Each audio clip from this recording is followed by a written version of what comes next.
Hello दोस्तों, स्वागत है आप सभी का एक नए वीडियो में। सन 2017 में जब ऋषि कपूर की किताब खुल्लम खुल्ला ऋषि कपूर अनसेंसर्ड प्रकाशित हुई थी, तब एक सनसनी सी फैल गई थी फिल्मी गलियारों में। ऋषि कपूर ने कुछ ऐसी बातें उस किताब में लिखी थी जिन्हें पढ़कर अधिकतर लोग बड़े हैरान हुए थे। 4 सितंबर 1952 को ऋषि कपूर का जन्म हुआ था।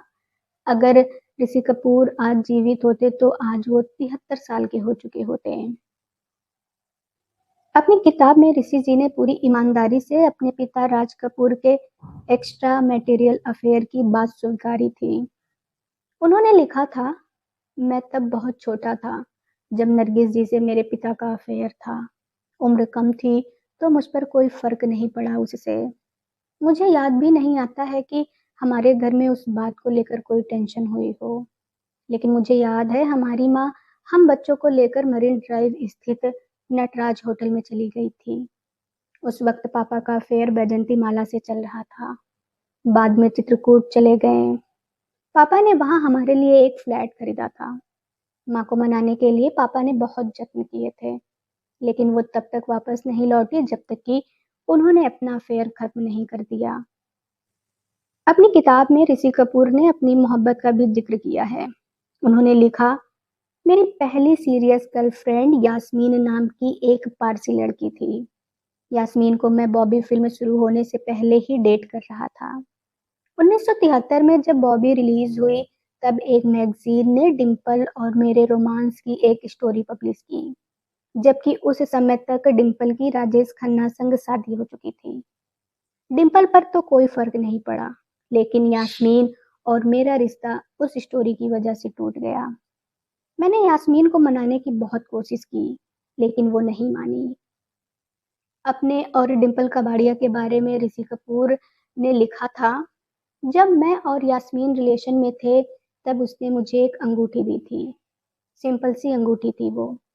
जब बॉबी की शूटिंग चल रही थी तब डिम्पल उसे मुझसे लेकर पहन लिया करती थी, और बाद में वो अंगूठी डिम्पल ने ही रख ली। जब राजेश खन्ना ने डिम्पल को प्रपोज किया तो उन्होंने उसकी उंगली में वो अंगूठी देखी। वो अंगूठी उतार कर उन्होंने समंदर में फेंक दी। पता नहीं कैसे मीडिया में वो बात आ गई, लेकिन सच ये है कि मैंने डिम्पल को कभी नहीं चाहा, ना ही उसके प्रति मैं कभी आकर्षित रहा।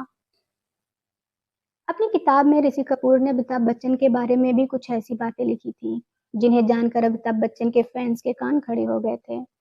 उन्होंने लिखा था कि 70 के दशक में अधिकतर बड़ी फिल्मों में रोल अमिताभ बच्चन को ध्यान में रखकर लिखे जाते थे। फिल्मों की सफलता का सारा क्रेडिट भी अमिताभ बच्चन को ही दिया जाता था, जबकि दूसरे एक्टर्स का काम भी उतना ही अच्छा होता था जितना कि अमिताभ बच्चन का होता था। लेकिन अमिताभ ने कभी भी किसी इंटरव्यू या किसी किताब में अपने साथी कलाकारों को कोई क्रेडिट नहीं दिया। ऋषि कपूर अपने कैरेक्टर्स के लुक और कॉस्ट्यूम पर खुद से मेहनत किया करते थे। मेकअप और डांस को वो खुद ही अपने लिए डिसाइड करते थे। लेकिन एक दिन अपनी इस आदत की वजह से ऋषि कपूर को शर्मिंदगी का सामना भी करना पड़ गया था। ऋषि कपूर ने अपनी किताब में लिखा है, मैं स्वीकार करता हूँ कि मेरी दूसरी फिल्म जहरीला इंसान मेरी गलती थी। बॉबी के बाद मुझे कुछ वक्त तक उसी तरह की फिल्मों पर ध्यान देना चाहिए था।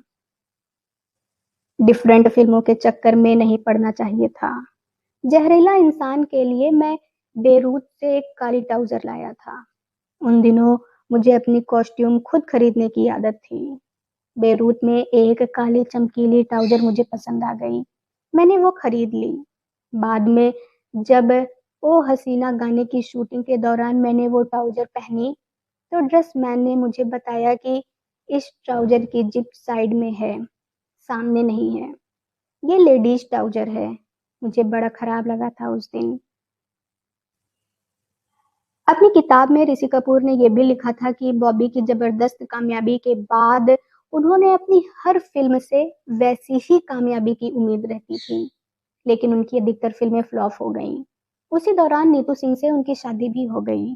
अपनी फिल्मों की असफलताओं के चलते ऋषि कपूर डिप्रेशन में आ गए और डिप्रेशन में अपनी असफलताओं को नीतू सिंह पर थोपने लगे। उस वजह से नीतू और ऋषि कपूर का रिश्ता भी खराब होने लगा। नीतू उन दिनों गर्भवती थी। उनके गर्भ में तब उनकी बेटी रिद्धिमा थी। आखिरकार नीतू जी के इमोशन सपोर्ट और दोस्तों व साथी कलाकारों से मिली प्रेरणा से ऋषि कपूर उस बुरे दौर से खुद को बाहर निकालने में कामयाब रहे। अमिताभ बच्चन से अपने कोल्ड वॉर का जिक्र करते हुए ऋषि कपूर ने अपनी किताब में लिखा है कि फिल्म कभी कभी की शूटिंग के दौरान अमिताभ बच्चन से उनकी बहुत कम बातें होती थी। दोनों एक दूसरे से बात करना पसंद नहीं करते थे। ऋषि कपूर कहते हैं कि शायद अमिताभ बच्चन इस बात से खफा थे कि बॉबी के लिए उन्हें बेस्ट एक्टर का अवार्ड मिला था। वो सोचते होंगे कि जंजीर के लिए उन्हें अवार्ड मिलना चाहिए था। ऋषि कपूर आगे लिखते हैं कि मुझे ये बताते हुए शर्म आ रही है कि मैंने वो अवार्ड जीता नहीं था, बल्कि खरीदा था। मुझ में उस वक्त बहुत समझदारी नहीं थी। तारकनाथ गांधी नाम का एक पीआरओ था। उसने मुझसे कहा कि सर 30,000 रुपए दे दो, मैं आपको अवार्ड दिला दूंगा। और मैंने उसे 30,000 रुपए दे दिए। मुझे अवार्ड भी मिल गया। मैं इस तरह का इंसान नहीं हूँ, लेकिन उस वक्त मैं तारक गांधी की बातों में आ गया था। ये थी ऋषि कपूर की कुछ अनसुनी बातें। इसी तरह के वीडियो देखने के लिए आप हमारे चैनल को सब्सक्राइब करें। धन्यवाद।